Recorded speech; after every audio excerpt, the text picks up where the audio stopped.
Bagabo ndongeye kubaha akaze na karibu kuri iyi chana yanje. Uno munsi ngoma ndabaha ibintu 10 ukuri abantu batagomba kumva.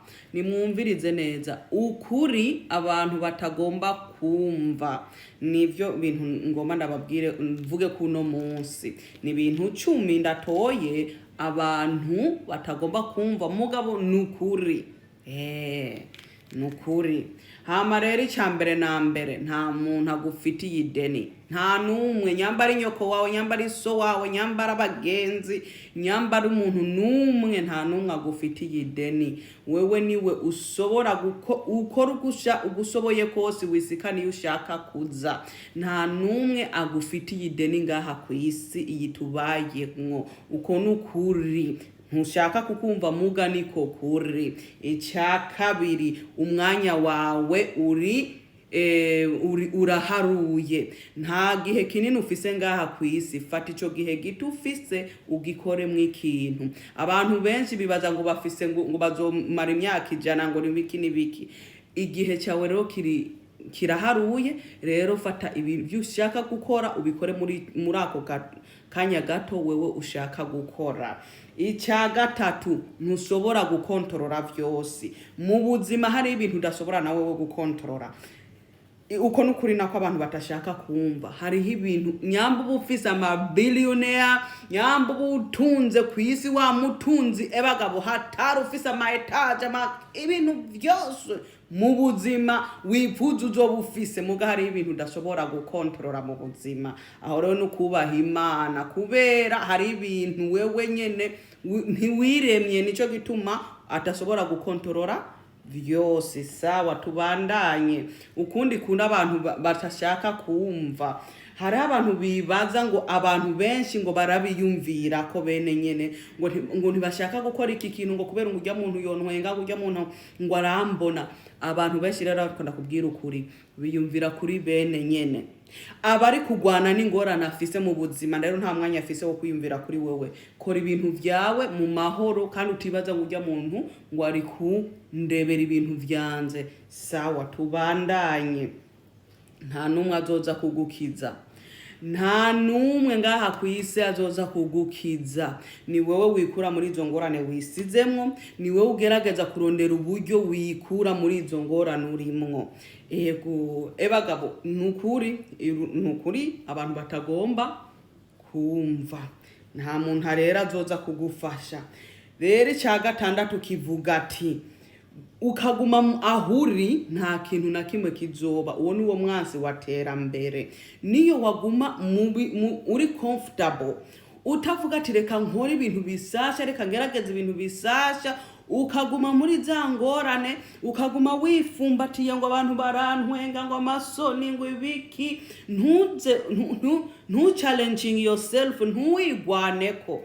Ahura bagabo uwo ni wo mwansi watera mbere ni wo wa mbere abaho kuko urumva ugomba kuguma muri ubwo bureta bwawe ntugomba gusohoka. Sawa rero uwo ni wo mwansi watera mbere. Ikindi kindwi kibabaze ntabwo uri special. Ndakubwiza ukuri banyoko barabikubwira ngo uri special, bantuze baso wanyu bagenzi banguri special. Reka rero zenda kubwira ukuri udashaka kumva nturi special.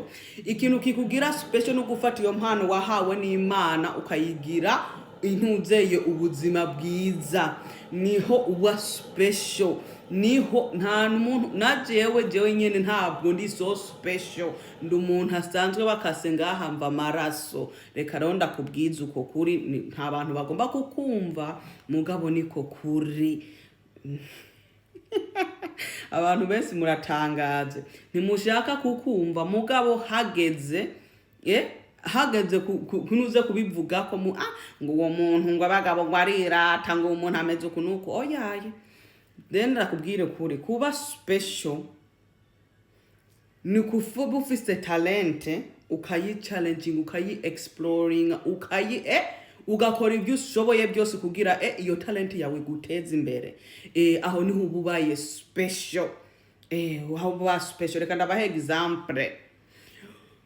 Uravye ntuzeye jewe Diamond ndamukunda kuko arafise ubujuju bwinshi mugabo uravye ukuntu yafase talente kiwe akakagira live akongera ntabwo uvuga ngo ni umuririmbyi arenze gusumba abandi mugabo ijya talent yo gubishaka kandi urabona ari kugira umuziki arabisiramwe ingufu kandi ukabona ko abishaka kandi nta muntu amurusha gutamba hajya muri Tanzania ntuzeye reka nakubwira ntuzeye Alikiba aramurusha kuririmba mugabo ntuzeye Diamond amurusha talent yo gufata ibyo talent yiwe akayigwiza nivyo ntuzeye Diamond arusha Alikiba sigomba kubateranya mugabo nivyo mwibonera namwebwe murabizi ego hama rero reka ndababwiza ukuri udafasa gatalente kawe nyamba kaba kameze gute nyamba reka nkimana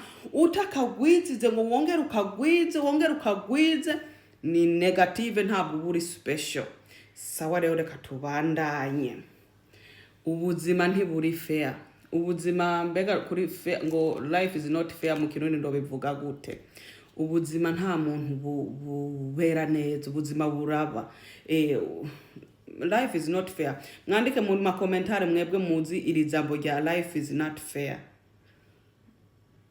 mu kirundi birananiye ngene ndo gisigura neza ubuzima n'ubuzima ubuzima buba kuri bose urasobora kubura umuntu muzima mugu ubuzima bukakubera nabi naho ubushoboye naho ufise amahera ameze gute naho ufise ubuzima cyangwa amagara akakwanka rero nico gitonda kubwiye ati ubuzima ntiburi fair sinzo kuno ndo kivuga mu kirundi mugabo ndumva umenga mu majambo ndagerageza gusigura uko nshoboye hari ibintu rero udashobora gukontorora wewe hariho ibintu wowe udashobora gukontorora biri out of your control kube nico gituma ubuzima buri unfair ntiburi fair okay nihangane kirundi kirangora sometime mugabo ibi mvuga ndibaza ko benshi babitahura ivyo nshake kuvuga